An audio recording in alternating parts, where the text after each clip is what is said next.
Hello, मेरा नाम ध्रुव है। मैं एक फ़िलासफ़ी स्टूडेंट हूँ और आज मैं आपके साथ जो टॉपिक डिस्कस करने वाला हूँ उसका नाम है value of human life, existentialism. और मैं इस टॉपिक इसलिए बनाया हूँ क्योंकि अ, मेरे पास बहुत सारे पहले तो मेरे पास एक अच्छा टॉपिक है। मैं फ़िलासफ़ी स्टूडेंट और मेरे पास उसके बारे में ठीक ठाक इन्फॉर्मेशन है, अलग अलग पर्सपेक्टिव है। एट द सेम टाइम मैं उन लोगों की मदद करना चाहता हूँ जो एग्जिस्टेंशियल क्राइसिस में है। मैं आपको अलग पर्सपेक्टिव देना चाहूँगा, मैं आपको कुछ चीज़ें बताना चाहूँगा। अगर आपको कभी आगे जाके प्रॉब्लम आई या फिर आपको कभी भी एग्जिस्टेंशियल क्राइसिस होगी, तो मैं आशा करता हूँ कि मेरी ये वीडियो आपको हेल्प करेगी तब। अ, ठीक है, तो हम लोग स्टार्ट करते हैं सबसे पहले इस चीज़ से कि क्या ह्यूमन लाइफ मैटर करती है। अभी कुछ कल परसों मैं अपने दोस्त से बात कर रहा था एंड वो रेलवे में जा रहा था। अपने उसने अभी रिसेंटली जॉब लगी है उसको, तो वो अभी रेलवे में जा रहा था। बहुत सारे लोग रेलवे में बैठे थे, कुछ बहुत सारे लोग दरवाजे पे लटके हुए थे। एंड उस रेलवे के बाहर जब स्टेशन पे लाखों में लोग भीड़ करके खड़े थे एंड हर कोई उस रेलवे में जाना चाहता था। हर कोई अपने लाइफ को कहीं ना कहीं रिस्क में डाल रहा था कि कोई दरवाजे में भी लटका हुआ है, किसी के साथ कुछ हो गया। एंड हर कोई बहुत ज़्यादा स्ट्रगल कर रहा है। जितना एक ह्यूमन डिजर्व नहीं करता उतना उसको तकलीफ हो रही है, ऊपर से अभी बारिश का मौसम है। एंड ये सब देख के मेरे दोस्त के दिमाग में एक क्वेश्चन आया कि क्या ह्यूमन लाइफ की कोई वैल्यू है? क्या ह्यूमंस एक्चुअली कुछ मैटर करते हैं, या फिर यही सब करते करते वो मर जाएंगे और उनकी लाइफ की कुछ कुछ मीनिंग नहीं रहेगा। एंड वहीं पे एक क्वेश्चन आता है एग्जिस्टेंशियलिज्म का, जहाँ पे हम लोग ये पूछते हैं कि अगर हम लोग ये सब कुछ कर रहे हैं, जो भी इस दुनिया में कर रहे हैं, जो भी हम लोग कर्म कर रहे हैं, जो भी चीज़ें हम लोग अच्छा बिहेव करते बुरा करते हैं, या फिर जो भी ऑब्जेक्ट, जो भी मटेरियल हम लोग एक्यूमुलेट करते हैं, उस सब का क्या मतलब है अगर हम आगे जाके मरने ही वाले हैं और अगर कुछ रहने ही नहीं वाला, हमारा जो भी है वो अंत में ख़त्म ही होने वाला है, तो वो करने का मतलब ही क्या है? वो करने का कुछ सेंस भी है क्या? और फिर हर बार हम कभी ना कभी इस सवाल से गुजरते ही है कि क्यों ये सब करना है। एंड मैं ये आपको एक सिंपल जवाब दे सकता हूँ कि कुछ करने की ज़रूरत है नहीं, और हम एनीवे मरने ही वाले हैं, तो किसी चीज़ का कुछ मतलब नहीं है। ना ह्यूमन लाइफ की कोई वैल्यू है। हम लोग को इस चीज़ को कंसिडर करना चाहिए कि और कभी वैल्यू ना होने वाली है। ना हमारे पैदा होने से पहले कोई वैल्यू थी, ना पैदा होने के बाद कोई वैल्यू रहेगी, और ना मरने के बाद कोई वैल्यू रहेगी। और मैं ये इसलिए बोल रहा हूँ, पहले तो हम लोग लॉजिक से इसके बारे में बात करेंगे, मैथमेटिकली इसके बारे में बात करेंगे। I am not going to use numbers to explain that. I am just saying कि ये मैथमेटिकली पॉसिबल नहीं है। मतलब जब हम किसी चीज़ को मेजर करते हैं या फिर किसी चीज़ की वैल्यू डिफाइन करते हैं, तो हम लोग उस चीज़ का एक्चुअल में जो वैल्यू है, वो चीज़ एक्चुअल में क्या है, इस चीज़ को हम लोग कंसिडर नहीं करते। हम लोग ये कंसिडर करते हैं कि हम उसको क्या अज्यूम करते हैं, हम उस चीज़ को क्या मानते हैं, वो हमारी रियलिटी है। इन ईजी लैंग्वेज, अगर ये नोटबुक को हम लोग कंसिडर करें, इस नोटबुक की क्या वैल्यू है? एंड अब इस चीज़ की लेट से 10 रुपये वैल्यू है, किसने डिफाइन की? क्या ये नोटबुक की वैल्यू पहले से 10 रुपये थी? मतलब, और जब वो पहले से थी तो वो वैल्यू किसी ने दी है कि वो पहले से है? लाइक क्या वो एग्जिस्टेंस से ही उस वैल्यू को प्री डिफाइंड होके आई थी और वो पे करना कंपलसरी था? लाइक और जब हम लोग इसके बारे में बात करेंगे कि पे करना कंपलसरी था, प्री डिफाइंड था, तो वो चीज़ कोई सेंस नहीं बनाती क्योंकि कुछ है ही नहीं उसके पीछे बेस। तो हम लोग बोलते हैं इसका बेस क्या है? तो बेस सिंपल है, यही है कि कंपनी ने जो जो जिस दाम में उसको बनाया है, उस दाम को लिया है, उस चीज़ को मास में खरीदा गया है। फिर जो दुकानदार है वो उसकी वैल्यू रखेगा, जो एमआरपी वैल्यू है उसके हिसाब से वो बेचेगा, उसको जो मुनाफा है उस हिसाब से वो करेगा। बात यह है कि इस चीज़ के अपने आप में कोई वैल्यू नहीं है, क्योंकि वो हम लोग कभी देख ही नहीं सकते। यहाँ पे कॉन्सेप्ट आता है ऑब्जेक्टिव और सब्जेक्टिविटी का।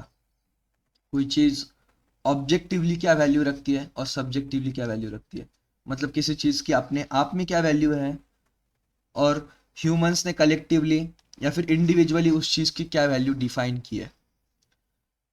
मतलब इस नोटबुक की जो वैल्यू है वो अपने आप की वैल्यू 10 रुपये नहीं है। इस चीज़ की जो वैल्यू है, इस नोटबुक की जो वैल्यू है, वो कलेक्टिवली ह्यूमंस ने डिफाइन की हुई वैल्यू है। हम सब ने एक साथ आके बोला है कि इस चीज़ की वैल्यू 10 रुपये होनी चाहिए, इसलिए इस चीज़ की वैल्यू 10 रुपये है।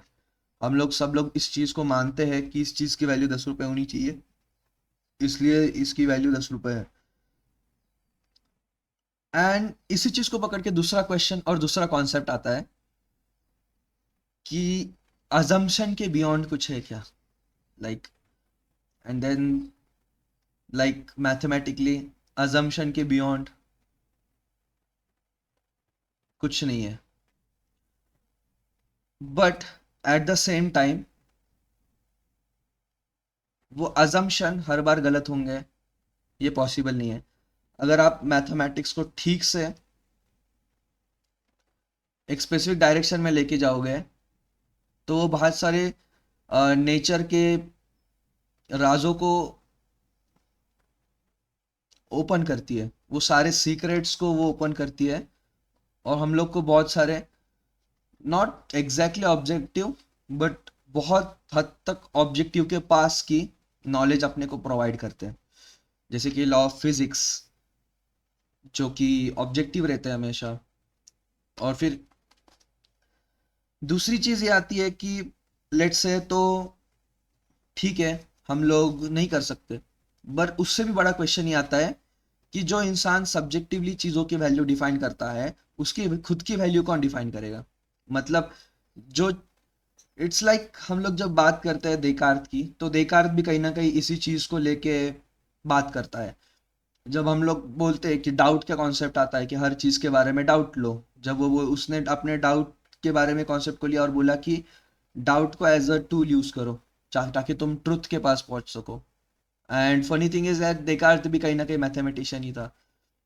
एंड देकार्त वहाँ पे जब वो बोलता है कि हर चीज़ पे डाउट लो, तो जब अंत में एक क्वेश्चन आता है कि डाउट लेने वाले आप जो है, क्या आपके डाउट पे डाउट नहीं ले सकते, या फिर आपको जो डाउट से जो आंसर आता है आपको जो लगता है आप, तो क्या उस पे डाउट नहीं ले सकते। और फिर सवाल फिर यहाँ पे अंत में देकार्त एक ही जवाब देता है कि कोजिटो एर्गो सम, I think therefore I am. And फिर बहुत सारे कॉन्सेप्ट्स को अलग अलग लेके एक और कॉन्सेप्ट आता है, जब एक पॉइंट पे जब ईस्टर्न फिलोसॉफी को हम लोग देखेंगे तो वो एग्जैक्टली exactly उसी चीज़ का अपोजिट बोलता है। I am therefore I think, and who I am there are methods to understand that. So so यहीं पे वो बात आती है कि आपको अगर लगता है कि आप लेट से आप जो हो उसकी वैल्यू जो आप डिफाइन करोगे वही एक्चुअल में वैल्यू पड़ेगी, क्योंकि किसी ने भी कोई भी पैरामीटर या फिर कोई भी स्पेसिफिकेशन नहीं बनाया है ना, ये पॉसिबल है। ये बात हो गई लॉजिकली। अब दूसरी बात आती है कि ठीक है तो हम लोग ये कर ही नहीं सकते, तो दूसरा क्या मार्ग है, क्योंकि हम लोग को तो एग्जिस्टेंशियल क्राइसिस तो आता ही है ना, सवाल तो आती ही है। तो एक ही चीज हम लोग कर सकते हैं, हमारे खुद के पर्सपेक्टिव से हमें क्या लगता है उसके बारे में, एंड उसको हम लोग थोड़ा डाइसेक्ट कर सकते हैं लॉजिक को यूज करके। लॉजिक अपने आप में एक ऐसा टूल है जो चीज़ों को अच्छे से डाइसेक्ट करके आपको आपके पर्सपेक्टिव को बिल्ड करने में हेल्प करता है। लेट्स से आप किसी चीज़ को अलग अलग पीसेस में तोड़ते हो और फिर उसको वापस से जोड़ते हो उस हिसाब से जैसा आप चाहते हो कि वो वैसा बनना चाहिए। ठीक है, तो लॉजिक को हम लोग यूज़ कर रहे हैं। पहले तो हम लोग लॉजिक को यूज़ कर रहे हैं, लॉजिक के कॉन्सेप्ट को उठाया है। दूसरी तरफ हम लोग को सवाल है कि हम कि एग्जिस्टेंशियलिज्म, क्या मेरी लाइफ का कुछ वैल्यू है, क्या मेरी लाइफ का कुछ पर्पस है। एंड देन तीसरा कॉन्सेप्ट आता है इंट्यूशनलिज्म, लाइक इंट्यूशनिज्म। वहाँ पे कॉन्सेप्ट आता है इंट्यूशन का, आप इंट्यूटिवली उस चीज़ को क्या कंसिडर करते हो। क्योंकि अंत में कोई भी चीज़ जैसी कि तैसी अगर आप लॉजिक से स्लाइस करोगे तो आप इस दुनिया में किसी भी चीज़ को जस्टिफाई कर सकते हो, सही कर सकते हो। And eight the same time logic के खुद के कुछ लिमिटेशंस है। उस लिमिटेशन के बाद वो लॉजिक आपको आगे तक नहीं लेके जा सकता। लाइक लेट्स से मैं आपको एक एग्जांपल दूंगा। एक इंसान बोल रहा है कि मर्डर नहीं करना चाहिए, मर्डर करना बुरी चीज़ है। And I will be like, क्यों नहीं करना चाहिए भाई, उसमें क्या बुरा है? And then somebody will come and say कि नहीं करना चाहिए क्योंकि एक इंसान मर जाता है। मैं बोलूँगा तो मर गया तो क्या हो गया? एंड इस चीज़ को कितना भी लेके जाओगे तो एट द सेम टाइम आपको कोई भी ऐसा अच्छा रीज़न नहीं मिलेगा कि किसी को मारना क्यों नहीं चाहिए। एंड फिर सिर्फ एक ही क्वेश्चन आता है कि हम लोग को बुरा लगता है कोई मरता है तो, और हमको ये भी बुरा लगता है कि हमारे साथ कुछ बुरा होता है तो। और इसलिए हम लोग ये बोलते हैं कि मारना नहीं चाहिए, फिर मरना नहीं चाहिए क्योंकि हम लोग को बुरा लगता है। और फिर वहां पे सबसे पहला क्वेश्चन ये आता है कि बुरा क्यों लगता है भाई? क्यों बुरा लगता है तुमको? ऐसा क्या है जो चीज़ तुमको बुरा लगा रही है? और जब तुमको बुरा लगता है तो उसका कुछ वैल्यू भी है क्या? वो क्योंकि कोई भी चीज़ का प्री डिफाइंड वैल्यू तो है ही नहीं ना। एंड फिर एक बहुत वेग एंड एक ऐसी बाउंड्री पे ह्यूमन थॉट, ह्यूमन इंटेलिजेंस और स्पिरिचुअलिटी की एक बाउंड्री पे एक कॉन्सेप्ट आता है, इंट्यूशन। इंट्यूशन एक ऐसा कॉन्सेप्ट है जो स्पिरिचुअल नॉन एग्जिस्टेंशियल कॉन्सेप्ट से एग्जिस्टेंशियल कॉन्सेप्ट में आता है, जो दोनों की बाउंड्रीज के बीच का एक ब्रिज है जो हमको हम बनाता है। और हमको इंट्यूटिवली इस चीज़ को फील होता है कि ये चीज़ बुरी है, फिर वो हमारे फीलिंग में कन्वर्ट हो जाती है। इन इजी लैंग्वेज मैं आपको और एक बहुत अच्छा एग्जांपल दे सकता हूँ कि एक ज़मीन है, एक ज़मीन है, वो ज़मीन हमारा इंट्यूशन है। उस ज़मीन के अंदर जो हम लोग ने सीड्स लगाए हैं वो हमारे इंटेंशन है। उसमें से जो पौधा आ रहा है वो पौधा आपके थॉट्स है। आप आपके थॉट्स है। वो थॉट के साथ ही आपके इमोशंस भी साइमल्टेनियसली जुड़े हुए होते हैं। इसलिए आप उस एग्जाम्पल को वाइस वर्सा भी ले सकते हैं कि क्योंकि दोनों को एक दूसरे से अलग करना पॉसिबल नहीं, थॉट और इमोशन को। क्योंकि क्योंकि इमोशन फीड करते हैं थॉट्स पे। क्योंकि किसी चीज़ के बारे में फील करने के लिए हमको उस चीज़ का कुछ आइडिया होना चाहिए। एट द सेम टाइम हमको अ, उस चीज़ का आइडिया हो कि कुछ मतलब नहीं अगर हम उस चीज़ के बारे में कोई फील ही नहीं कर रहे तो। सो हम लोग उसको वाइस वर्सा ले सकते हैं, बट आई आई गेस मैं उसको ऐसा मानना चाहूँगा कि वो जो पौधा है वो हमारे इमोशंस है, और उस पौधे पे जो भी फल आ रहे हैं, फूल आ रहे हैं, वो हमारे थॉट्स हैं। और इंट्यूशन हर चीज़ का बेस होता है। और फिर ये इंट्यूशनिज्म और ये इंट्यूशन एक्चुअल में होता क्या है वो कोई नहीं जानता, और ये कभी जान भी नहीं सकते हम लोग। फिलोसॉफी बहुत टाइम से इस चीज़ के बारे में खोज कर रहा है।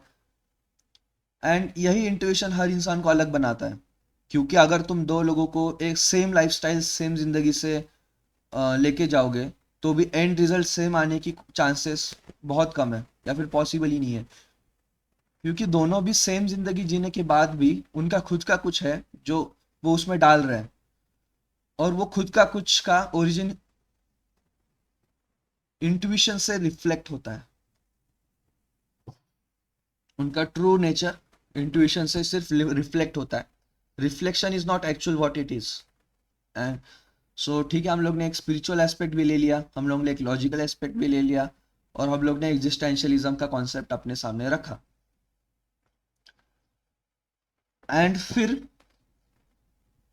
अब मैं आता हूँ ऐसे कॉन्सेप्ट पे, मैं एक ऐसे इंसान के पॉइंट ऑफ व्यू से आपसे बात करूंगा, या फिर एज ए इंडिविजुअल के पॉइंट ऑफ व्यू से मैं आपसे बात करूंगा कि मैं हूँ, मुझे लगता है कि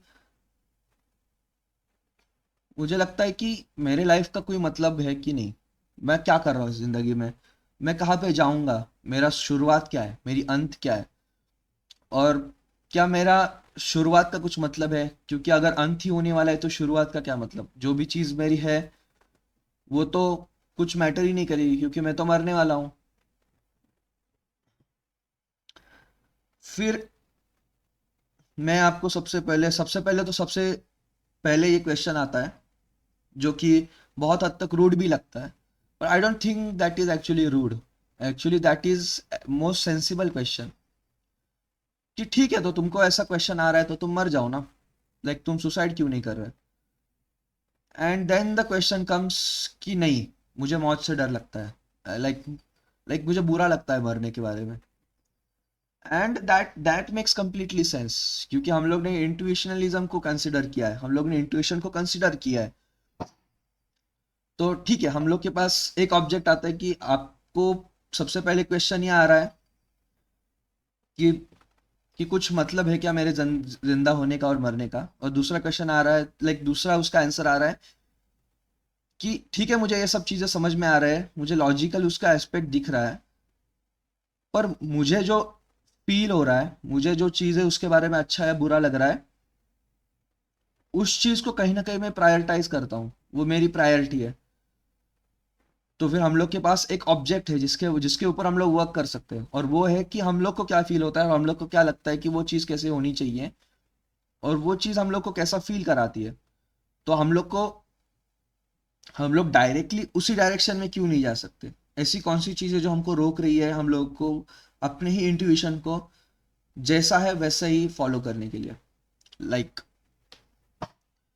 लाइक क्या ये क्वेश्चन इस बारे में है कि हम लोग अंत में मरने ही वाले हैं, तो हमें क्या करना है? या फिर इस बारे में है कि हम लोग को कुछ करना है ताकि एक पड़ाव के हिसाब से, मतलब एक पड़ाव के हिसाब से, जैसे आप पैदा हो गए, पैदा होने का और पैदा होने के बाद का एक पड़ाव होता है। उसके बाद आप अडल्ट हो गए, अडल्ट होने का एक पड़ाव होता है। देन फिर आप मिडल एज आ गए, लाइक 40 50, वो एक पड़ाव होता है। तो जबकि हमारे पास कोई स्पेसिफिक कुछ है नहीं ये चीज़ डिफाइन करने का कि मौत होने के बाद क्या होता है या फिर मौत अपने आप में क्या होती है, तो जिस चीज़ के बारे में हमको पता ही नहीं, उस चीज़ के बारे में सोचने का कुछ मतलब है नहीं। एट द सेम टाइम, क्या मौत का डर ओवररेटेड नहीं लगता हमको, आपको? कि क्या मरना एक्चुअल में उतना बुरा है जितना हमको लगता है, जिस हिसाब से हम लोग उसको डरते हैं? क्योंकि सबसे पहले हमारे सामने यही सवाल आता है कि भाई मर जाऊंगा तो मुझे बुरा लगेगा, या फिर मर जाऊंगा तो मुझे दर्द होगा। पर दर्द होने के लिए और दुख करने के लिए आप इस दुनिया में हो ही नहीं। आप बोल रहे हो कि मुझे मेरे घर वालों को बुरा लगेगा, मेरे घर वाले रोएंगे, पर उनको रोते हुए देखने के लिए आप ही नहीं हो, तो आपको क्यों बुरा लगेगा? सो एट द सेम टाइम, इस चीज में कॉमन फैक्टर तो आप ही हो कि आपको क्या लगता है।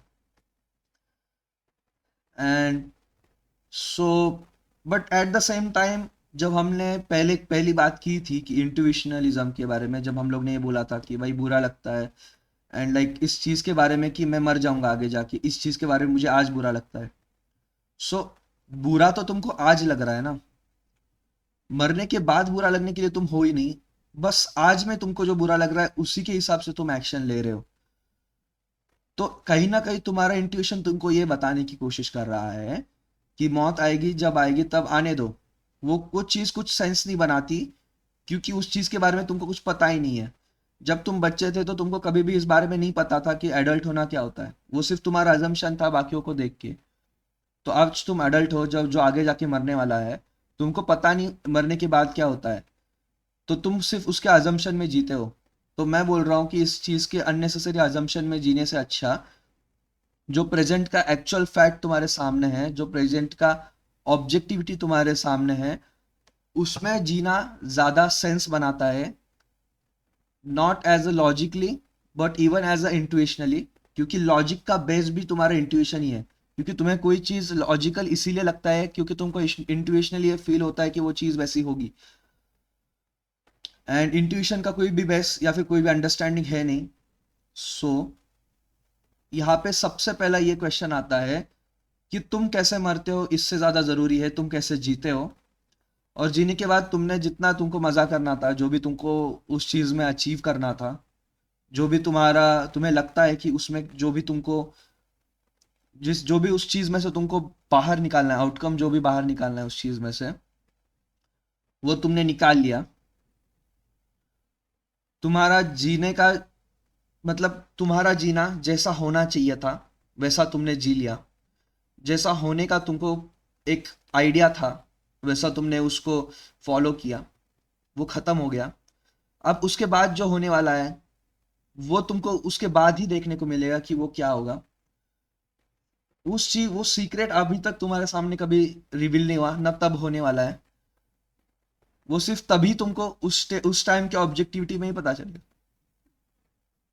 तो क्यों ना तुम अभी का जो तुम्हारा ऑब्जेक्टिव एग्जिस्टेंस है और जो भी तुम्हारे सामने के फैक्ट्स है उस पे रिलाई करके तुमको जो अभी करना है उस पे ध्यान दो, इंस्टेड ऑफ उस चीज में से तुम्हारे मरने के बाद उससे तुमको क्या मिलेगा इस चीज में सोचने के बारे में।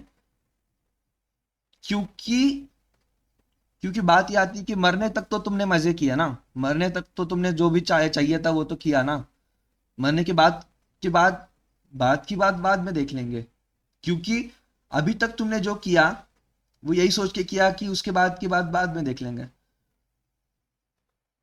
And at some point there are factors, let's say हम लोग ईस्टर्न में देखेंगे तो वो लोगों का मैं मानना ये है कि मरने के बाद भी एक पड़ाव होता है। एंड वो लोग समाधि, ध्यान धारणा समाधि, लेट्स से योगा के बारे में बात करेंगे तो समाधि में उनका यही पॉइंट होता है कि हम लोग अपनी सिर्फ जिंदगी को प्रिपेयर नहीं कर रहे हैं, हम लोग जिंदगी को तो जिंदगी के हिसाब से जी ही रहे हैं, हम लोग अपनी मौत को भी प्रिपेयर कर रहे हैं। हमारी मौत उस हिसाब से होनी चाहिए जिस हिसाब से वो होनी चाहिए। एंड उसको वो महासमाधि बोलते हैं।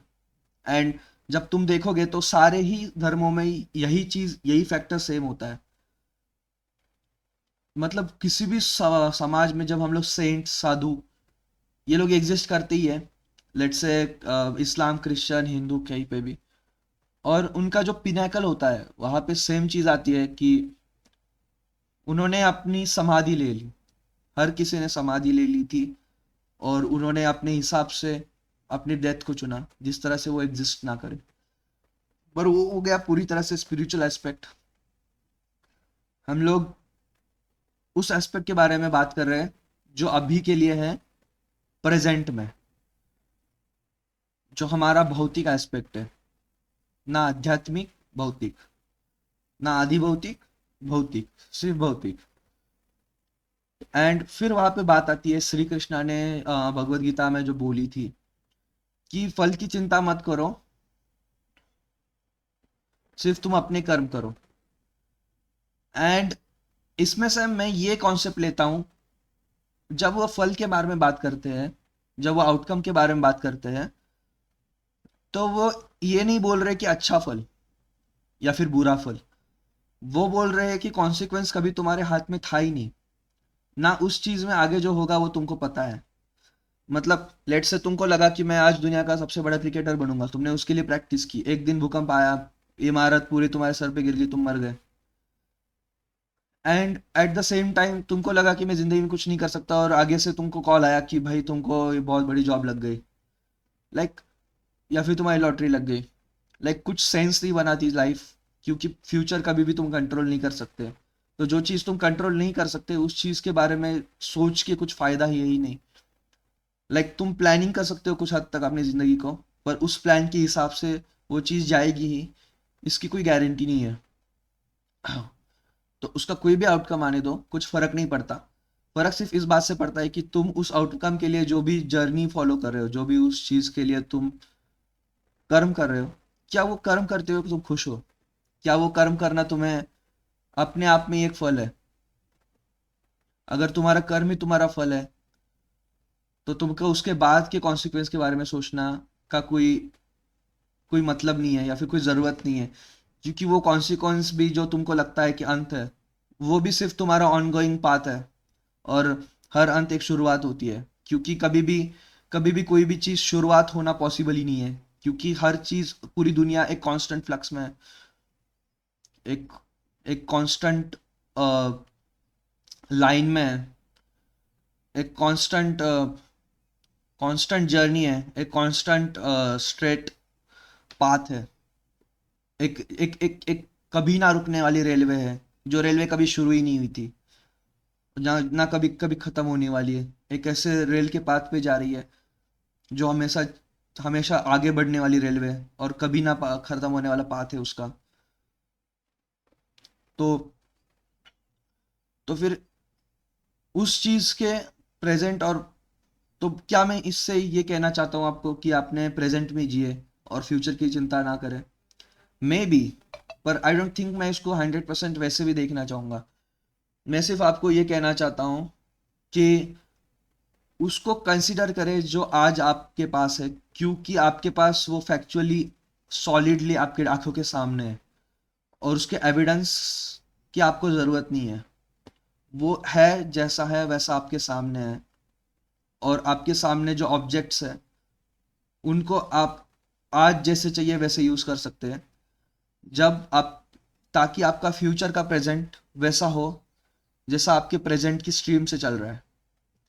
मतलब फ्यूचर एग्जिस्ट नहीं करता, सिर्फ प्रेजेंट एग्जिस्ट करता है, और जो फ्यूचर में होगा वो भी एक प्रेजेंट ही होगा। और जो भी फ्यूचर और पास्ट हमारे पास हमारे अजम्पशन में है वो सिर्फ हमारे दिमाग में है, क्योंकि वो हुई हुई चीज, जो पास्ट में हुई हुई चीज थी, वो कभी रिपीट नहीं होने वाली, वो कभी हमारे सामने वापस नहीं आने वाली। जैसे कि वैसा है ना, फ्यूचर वैसा होगा जैसा हम लोग को लगता है, क्योंकि वो कभी वैसा होगा ही नहीं। और जो फ्यूचर में जिस जो ऐसे लेट से हम टाइम की स्ट्रीम से देखते हैं हर चीज की रिलेटिविटी को कंसिडर करके, तो वो फ्यूचर भी हमारा एक प्रेजेंट ही होगा। वो जब प्रेजेंट होगा तो वो हम लोग ने पास्ट में जो अज्यूम किया था, जो अब पास्ट भी अपने आप में नकली है, कुछ रियल नहीं है, और जो जो फ्यूचर जिसके बारे में हम लोग ने सोचा था वो भी सिर्फ एक अजम्पशन है। बट जो प्रेजेंट है, जो अभी का प्रेजेंट है, जो एक पास्ट का फ्यूचर है, वो कभी भी वैसा नहीं था जो हम लोग ने पास्ट में सोचा था, और जो अभी जैसा है वैसा है। एंड आई गेस ये थोड़ा कॉम्प्लिकेटेड हो गया जो मैंने बोला, बट जब आप उसको डीपली सोचोगे तो आपको ये चीज़ रियलाइज होगी। सो इन इजी लैंग्वेज, इस सब चीज़ों के बारे में सोच के कुछ सेंस नहीं है, अनटिल एंड अनलेस आपके पास हार्डकोर फैक्ट्स हो उस चीज़ के बारे में, अनटिल अनलेस आपके पास डायरेक्टली उसका कुछ एविडेंस हो, ताकि आप कुछ कर पाए। क्योंकि आपको कोई चीज़ करने के लिए उस चीज़ का आपके पास मटेरियल होना चाहिए। एंड दूसरा चीज़ ये है कि बात तो यही है कि आपके पास दो दो चीज़ें तो, आपको उल्टा इस चीज़ को पकड़ के ग्रेटफुल होना चाहिए कि आपको स्टार्टिंग लाइन और फिनिशिंग लाइन ऑलरेडी बताई जा चुकी है, लाइक लाइफ एंड डेथ के हिसाब से। सो आप जिस पाथ पे, जिस राउट पे दौड़ रहे हो, शायद वो दौड़ना ही, आप जिस प्रेजेंट में उसको दौड़ रहे हो, वही सबसे बेस्ट चीज़ है जो आपको, आप एटलीस्ट कंट्रोल तो कर सकते हो। आप दो चीज़ों से उसको कंट्रोल कर सकते हो, आपके अपने प्रेजेंट को। आप चाहो तो अपने आसपास की चीज़ों को मैनिपुलेट करो, पर वो कभी भी वैसा का वैसा नहीं होगा जैसा आप चाहते हैं। आप उस चीज़ के बारे में अपना माइंडसेट बदल सकते हो जो वैसा का वैसा होगा जैसा आप चाहते हैं। बहुत सारे फैक्टर्स हम लोग ने कंसीडर किए हैं, और यहाँ पे हम लोग के पास एक कंक्लूजन आता है कि हम एक समराइज करते हैं कि ह्यूमन की कोई वैल्यू नहीं है, और उनकी लाइफ की कोई वैल्यू ना होने की वजह से उनको उनको फ्रीडम ऑफ चॉइस मिलता है, क्योंकि प्री डिफाइंड वैल्यू के हिसाब से उनकी प्री डिफाइंड लाइफ होनी चाहिए थी। And other thing is that कि अगर वो कोई चीज़ प्री डिफाइंड नहीं है, तो eight the same time death का फियर भी ओवर रेटेड है, वो एक्चुअल में कुछ लॉजिकल नहीं है। क्योंकि इस दुनिया में डरने वाली सारी चीज़ों में से सबसे कम डर लगने वाली चीज मौत होनी चाहिए, क्योंकि मरने के बाद दर्द होने के लिए ही तुम नहीं हो, उस चीज के बारे में दुख करने के लिए ही तुम नहीं हो। दुख और दर्द सिर्फ मौत से पहले ही होता है, उसके बाद वो एग्जिस्ट करना ही बंद कर देता है, क्योंकि तुम ही नहीं हो। सो सो सो लाइक आपके पास बहुत सिंपल ऑब्जेक्ट है, सबसे बहुत सिंपल चीज है कि सबसे बुरा आपके साथ ये हो सकता है कि आप मर सकते हो, और मरना भी उतना भी बुरा नहीं है। तो आप एक्चुअली ज्यादा मजे में ज्यादा रिलैक्सली जी सकते हो, क्योंकि बुरे से बुरा भी मरना हो सकता है, जो एक्चुअल में उतना बुरा भी नहीं है, क्योंकि उसमें उसमें डरने जैसा कुछ एक्चुअल में था ही नहीं पहले से। क्योंकि डरने के लिए हम लोग के पास कुछ होना चाहिए ना, कोई बेस तो होना चाहिए ना, कि भाई हाँ ठीक है, मेरी पाप मेरा पैर तोड़ दिया तो मेरे को पैर टूटने का दर्द हुआ, फिर मेरा पैर टूटा, इस चीज से मैं हर बार सोच सोच के, इस बारे में सोच के और दुखी हो रहा हूँ। अब मैं उस तरह से चल नहीं पाऊंगा। मेरा हाथ कट गया तो उस वो जो दर्द हो रहा है मेरे हाथ में, या फिर मेरा कोई पास का रिलेटिव मर गया तो उसके मौत से मुझे जो सदमा लगा, उस हिसाब से जो मुझे बुरा लगा, उससे मैं रो रहा हूँ। ये सब चीजें, जो भी दर्द है, जो भी चीज पॉसिबली तुमको दुख दे सकती थी, वो चीज एग्जिस्ट करनी बंद करी गई है, क्योंकि उस चीज के रूट तो तुम ही थे ना। जड़ें ही खत्म हो गई तो पेड़ का क्या सेंस ही नहीं बनता। सो मतलब आपके साथ सबसे बुरा जो हो सकता है वो भी बुरा नहीं है। सो आपकी बॉटम लाइन भी उतनी बुरी नहीं है। सो ओनली थिंग आप जिस पे ध्यान दे सकते हो, जो जो चीज आपके लिए मैटर करती है, उसको आप ओपनली कर सकते हो। इट्स बिना किसी डर के उस चीज को आप कर सकते हो।